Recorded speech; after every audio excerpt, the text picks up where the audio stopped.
Sɔku ɖe gbɔgbɔme ƒe tutuɖoxɔxɔ kpakple dzodede Mawu ƒe dɔla me ŋuti la, woɖo ɖeɖe ɖe aga yi ke kpɔ me vavana osɔfowo le Dapango le Savana nutoa me le wetri adrelia tso ŋkeke 11 yi 13 dzi.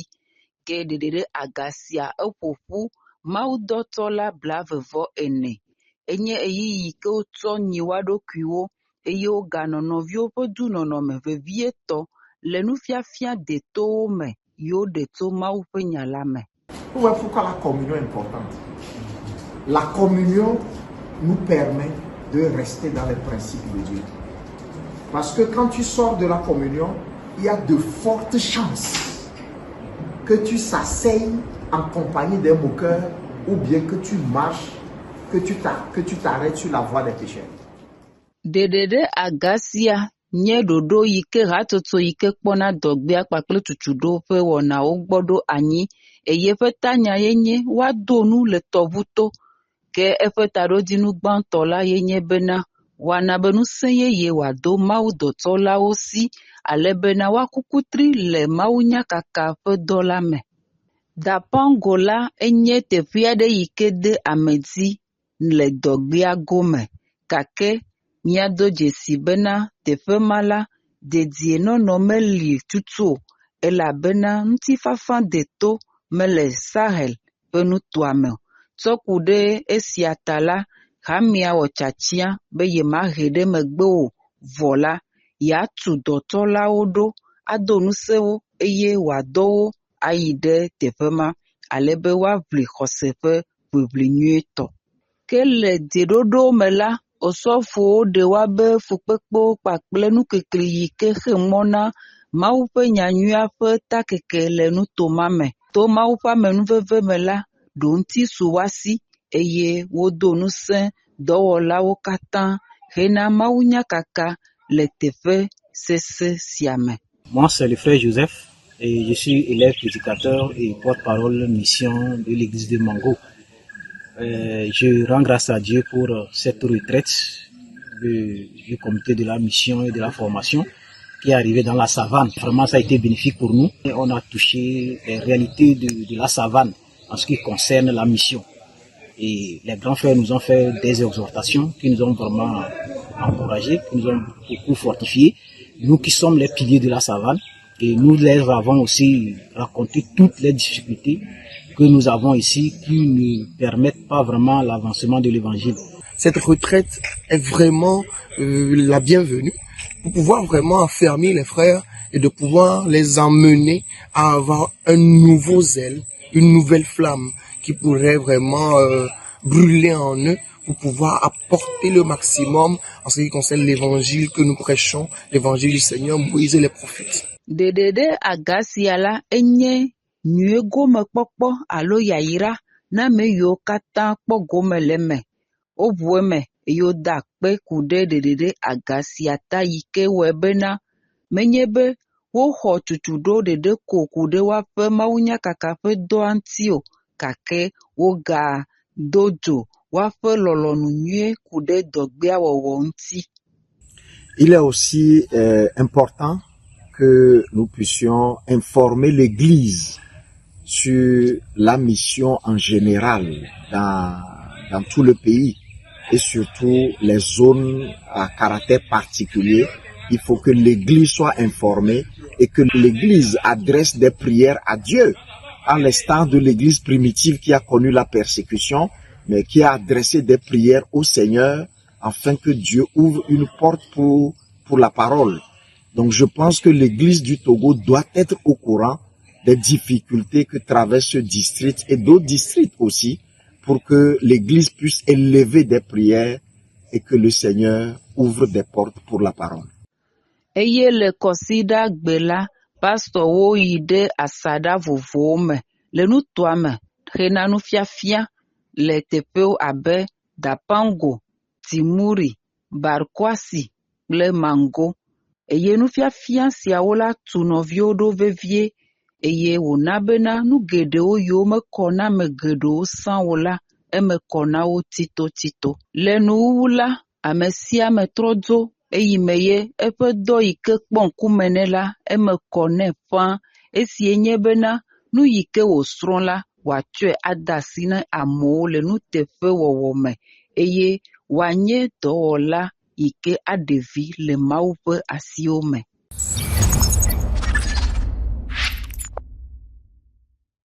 Le Kwasida dinu Andrelia ƒe ŋkekebla evelia di le hamea ƒe hamenɔƒe gã ave di limousine la, enye efia si me woɖe nuwɔnukunuwo ɖe go le nu siwo mebɔ me o.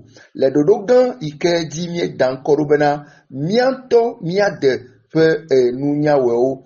Eya nye nuwɔwɔ ƒe azã ŋutɔŋutɔ, afi si nɔvi ŋutsu kple nɔvi nyɔnuwo nɔa wo nɔewo ɖɔlim eye woɖea woƒe nuwɔwɔwo kple fefewo fiana. Les événements organisés par l'Église ont toujours un but et j'espère que chacun en étant ici aujourd'hui comprend ce pourquoi nous sommes là. J'expliquais la dernière fois que les talents que Dieu a mis en nous ont toujours un temps. Ça veut dire quoi? Il faut un temps dans l'église pour que Dieu aussi allume sa torche sur toi. Est-ce que vous comprenez?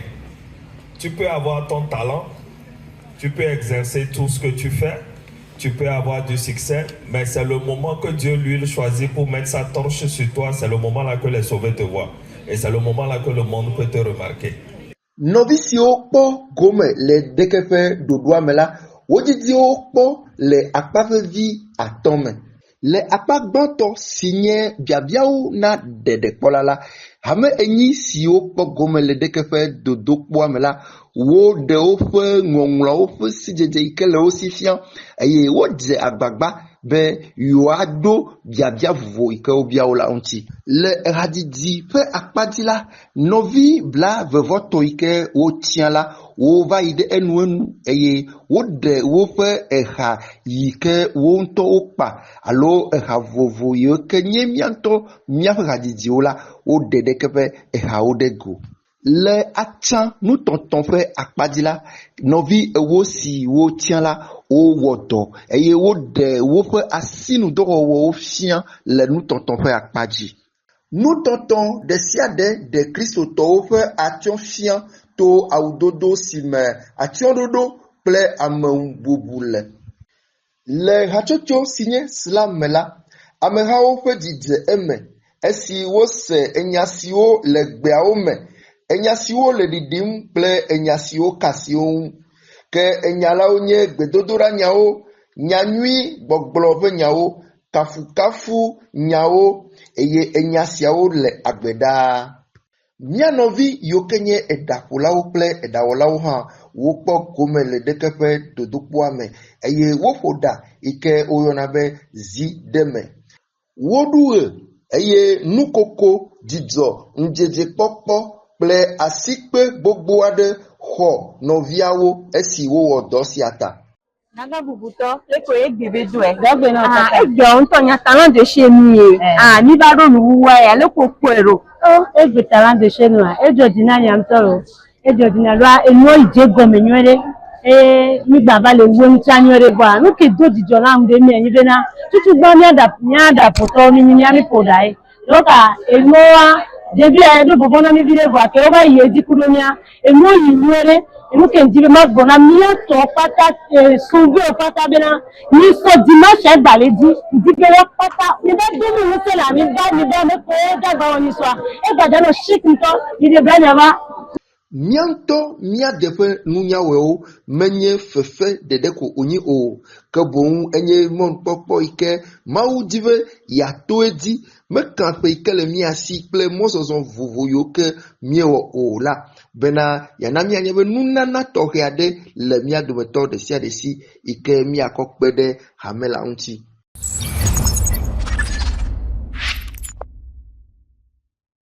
Kɔsiɖa dzinu adrelia ƒe ŋkeke 13lia, míado dzesi nɔviwo ƒe dunɔnɔ gã aɖe kpakple kelili to dusɔleme tɔxɛ aɖe yi ke kpɔ me vava ne asaɖa newo esiwoe nye Niantugu, Defale, Kante kple Kuntamagu ƒe asaɖawo le Karasokode ƒe nutoa me. Wɔna sia kpɔme vava le defale ƒe asaɖa me eye tanya yi ke nɔ zi me la yenye nukunuwo ƒe taɖodzinu, nyɔnyrɔ alo mawutidota kpakple aɖeyeye alo gbegbɔgblɔ bubuwo. Le subɔsubɔa ƒe dziyiyi me la, woɖe nɔvi siwo nye ŋgɔnɔlawo na habɔbɔ vovovowo kpakple nutoame ƒe amedɔdɔwo fia eye le nuwuwu la, nyɔnyrɔ ƒe kɔnu aɖe kpɔme vava le defale ƒe amedrodzeƒe. Nɔvi ŋutsu kple nyɔnuvi etɔ̃ woawoe ɖe dzidzinya nyuie ɖe Mawu ŋuti ƒe nyametsotso fia. Je suis très content cet après-midi. Alors, depuis le matin, nous sommes en train de suivre un enseignement qui porte sur les miracles, le baptême. Et sincèrement, la parole qui est sortie m'a vraiment fortifié. Dunɔnɔ subɔsubɔ sia la menye nɔviwo ƒe ƒuƒoƒo ɖe nya la ŋuti ɖeɖe ko wònyi o, gake la eganye ɖekawɔwɔ ƒe kelili kpakple ŋusẽdodo amewo katã ale be woaku kutri le xɔse la me eye woazɔ ɖe kristotɔnyenye ƒe sɔtiniawo me.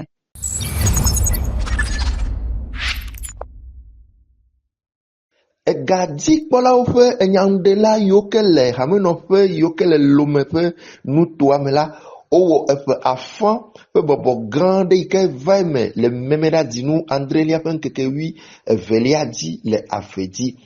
Tanya egadzikpɔkpɔ nuteƒewɔwɔtɔe le hamea me. Ɖeke ƒe bɔbɔa ƒe taɖodzinu yenye bena woawɔ akɔnta ku ɖe hamea ƒe eganyawo ŋuti eye wogado ŋusẽ egadzikpɔlawo eye wogata mɔ bubu na wo ale yi ke woawɔ egadzikpɔkpɔ ƒe dɔa nyuitɔ wu tsãtɔ yi ke nɔ anyi ɖe Kristo ƒe nuɖuanyiwo dzi. Le ɖeke ƒe gododo ya me la, osɔfo Josias Tsamdza le ƒe nuxlɔ̃amenya me la, eɖo ŋku egadzikpɔkpɔ ƒe vevienyenye le hamea me eye wòƒo nu ku ɖe nuteƒewɔwɔ yi ke la nɔ gadzikpɔla si eye ale yi ke wòɖo la wɔ dɔa mokaka manɔemetɔe. Ɖeke ƒe gododoa ɖe mɔ be wogaƒo nu ku ɖe egadzikpɔkpɔ ƒe gɔmeɖokpewo ŋuti yi ke nɔ anyi ɖe nuteƒewɔwɔ aŋkuaɖetɔnyenye kple kristotɔ ƒe asixɔnuwo ŋuti. Ke gadzikpɔlawo katã ƒe tatɔ le Togo nɔvi Abel Amuzu gafiawo ale yi ke woawɔ akɔntagbalẽwo ŋuti dɔ kple ale yi ke woakpɔ nunanawo katã dzi. Gododo ya ƒe taɖodzinu yenye bena hamea ƒe eganyawo la woawɔ ŋutidɔ nyui eye wote gbe ɖe nuteƒewɔwɔ kple dɔdasi yi ke kpɔ ame ŋkume ƒe nɔnɔme yi ke ɖo la nɔ egadzikpɔlawo katã si eye be woƒe dɔwɔwɔ la wòate ŋu kpe ɖe Mawu ƒe dɔa ŋuti. Mele ko be ame wòanye nudzikpɔla nyui ɖeɖe ko o, ke boŋ Mawu ya le dɔtsɔla nuteƒewɔla kple mokaka manɔamesitɔe dim elabena ale yi ke míele hamea ƒe eganyawo ŋuti dɔ wɔm la ɖena míaƒe mawuvɔvɔ̃ fiana.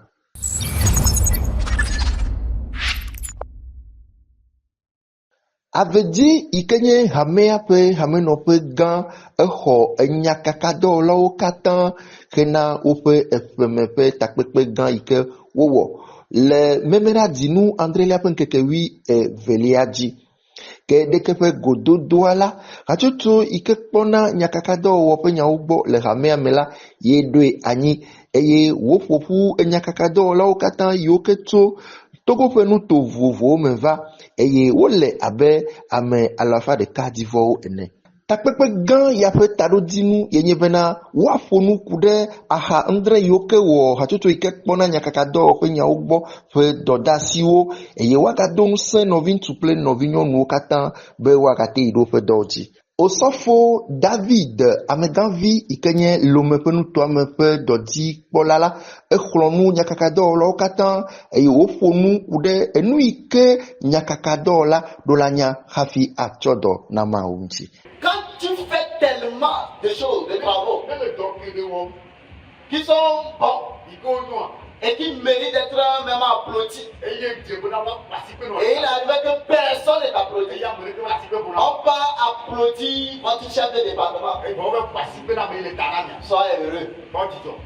Ke dodo katan fe di la ameke no zimene nye osofo akanya tiri ikenye nyakakado la katan fe tato le Togo ke eide di wode nyakakado la katan fe doda sifian ikenye bena wana hame ananya nu yo katan le zodzom le hame ame nu te fo wotoe wade gbe fanya nui la to yava la oji eye wale hame ape nu jojo katan dadi le enu la mama vovo yo kele hatutu ame fe tato la waha ova ide di eyo fonu kude wo fe doda siwo ple dodo ikele oji banala unti o woyoyo na nyakakado la ukatan bena wa ide wo fe mama vovo katan fe tato gbo eye wa wodo la asila sime kude nana ple yoyo ike oyo na nti takpepe gan ya la demo na nyakakado la ukatan be wo nyon le wodo pio me wutan eye okpo o fe fevenyenye le hame ame atutu ike kpona nyakakado o fe enya ogbola ewo monu popo ya nti do eye wo yoyo na novi yo katan nyale ike ozana yavala o wona godudu vovo le di fona nu le di bena biatemza yavala o bena nyanyua watem kan amegedeo mede akpena mawo le gbeme nkeke tɔxɛ dzi ke ova ƒoƒu mía nyakakadɔwɔlawo kpata le teƒe ya be yaga ana mi nufiafia nu yi ke dze kudo dɔ yi ke woda asi ne míaƒe taɖo dzi míede akpe ma gblɔ be gbeme nkekea ɖevi ne nya le nu geɖe me elabe mawu ga sɔ ɖo ɖokuia dzi egbea ye wogafia mi taɖo dzi nuvava yi ke le dɔ yi ke woda asi ne mi abe nyakakadɔwɔla enea mede akpe ne mawu be mígasrɔ̃ geɖe kudo ɖoɖo geɖewo yi ke ate nɔ mía si kple ɖeke míawɔ keŋgbɔe dɔ ya ate ayi ale be luvɔwo ate kpɔ ɖeɖe so mea egana be egbea numɔ gasu mía si. takpepe gan ya la wu enu kple nuɖuɖu numetoto mama le amenuawo dome kple dzidzɔ.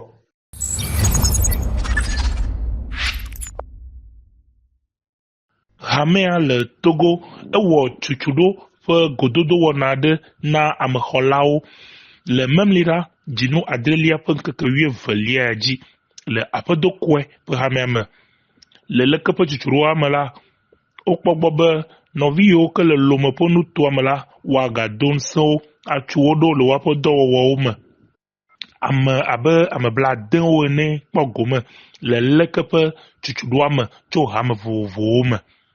Leke ƒe gododoa ƒe taɖodzinua eya nye be woado dzesi gbɔdzɔgbɔdzɔ teƒe yiwo ke zẽ le ɣleti yiwo ke míede megbe me la me le woaƒe dɔwɔwɔwo me hena hamea ƒe ŋkɔgbedede kpakple ƒe tsitsi. Le leke ƒe gododoa me la, woaƒe ŋkɔnɔla le Togo yi ke nye Nadja Adzideran la egaɖo ŋku dzi na vavalawo katã be amexɔxɔ ƒe doa la menye teƒe yi ke woaɖo atsyɔ̃ alo dɔ yi ke woasɔ ƒo adegbe ye wònye o, vɔ la enye dɔtsɔtsɔ yi ke nye bɔbɔnyenye tɔ toɖoɖo kpakple ɖokuitsɔtsɔ na blibo ƒe dɔwɔwɔ. Kenti enua va me nene gɔmbe mi kpɔ be míatɔ gbogbo tɔ wole gbɔdzɔ le doa me donc eti mi yɔyɔ míatɔ kotoko le wole lome be ŋutu me be míatrɔ pompo kudo kotoko be doa ŋuti eye míate tutuwo kudo edoa ŋuti le kie edoa wola te wɔ doa ba nyɔ. Ke gomekpɔlawo katã woto mɔnukpɔkpɔ sia dzi eye wofo nuku ɖe le yi ke dɔwɔwa le woaƒe hame vovovowo me le ɣleti yiwo ke míede megbe va yi la me. Geɖewo ƒo nuku ɖe nɔviwo ƒe megbetsitsiwo ŋuti le yi ke nɔviwo kple hatsotso vovovowo mele dɔ wɔm le asi mo alo amble yi ke nɔviwo mele dzo sɔm ɖe nusɔsrɔ̃wo kple subɔsubɔ wɔnawo ŋuti o kple ame bubuwo ƒe yi kple gbɔgbɔwo ƒe tukaɖa yiwo katã dom wòle na wo la wotɔ asi esiawo katã dzi eye woƒo nuku ɖe ŋuti ke le leke ƒe gododoa me la wogawɔ akɔnta ku ɖe le yi ke yewoagatɔ trɔ asi le yewo ƒe dɔwɔwa ŋuti hena amexɔlawo ƒe dɔwɔwɔ nyui le hamea me. C'est que en tant que protocole, je dois aimer mon travail. Je dois être souriant en travaillant. On nous a appris aussi comment accueillir les frères, comment un protocole d'apprendre soin de soi-même. Que to leke ƒe gododoa dzi ɖa hamea dzi ko be yeaɖe fia bena míele ɖe ɖoɖo wɔwɔ ŋuti eye nɔviwo ƒe xɔxɔ la egale vevie na mi eye wònye sotsiwo dometɔ ɖeka. le leke ƒe gododoa me la amexɔlawo katã wogatrɔ kaka yewoanɔƒewo kple taɖodzinu ɖeka yi ke megakɔ na wo tsɔ wotsã eye nye be yewoatsɔ dɔ na aƒetɔ la menye be woakpɔ yewo o bena woade bobo Mawu ŋuti to ɖoɖowɔwɔ kpakple bɔbɔenyenye blibo me. Ke amexɔlawo kple amekpelawo katã wole yɔyɔ wɔm na mi nɔvi ŋutsu kple nɔvi nyɔnuwo bena nya yiwo ke yewo gblɔ na mi le hameawo me le subɔsubɔ wɔnawo kple gododo vovovowo me la miazɔ ɖe yewo ƒe nyagbedeasiwo dzi pɛpɛpɛ ko la nu sia nu ayi le nɔnɔme nyuitɔwo me.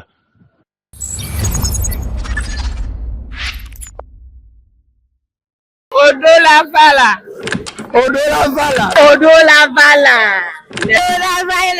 Il est en communion avec Yai, banana, il va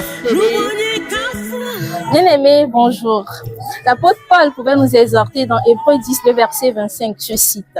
N'abandonnons pas notre assemblée comme c'est la coutume de quelques-uns, mais exhortons-nous mutuellement, et cela d'autant plus que vous voyez s'approcher le jour.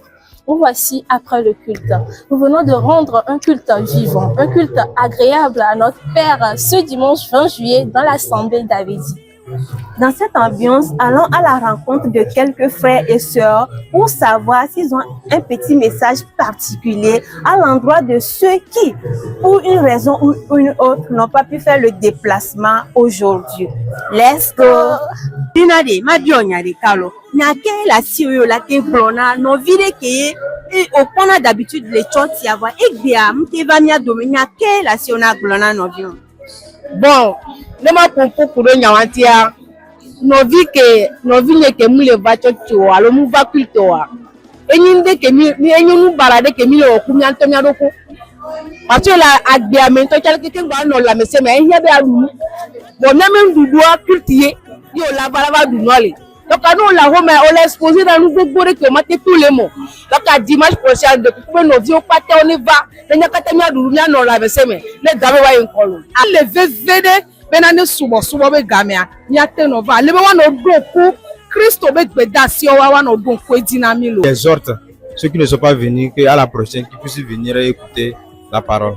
Les exhorte même si c'est pas les afflictions de la chair ou quelques petits soucis, que Dieu les fortifie pour qu'ils puissent être dans la communion le dimanche prochain. Pour que je vais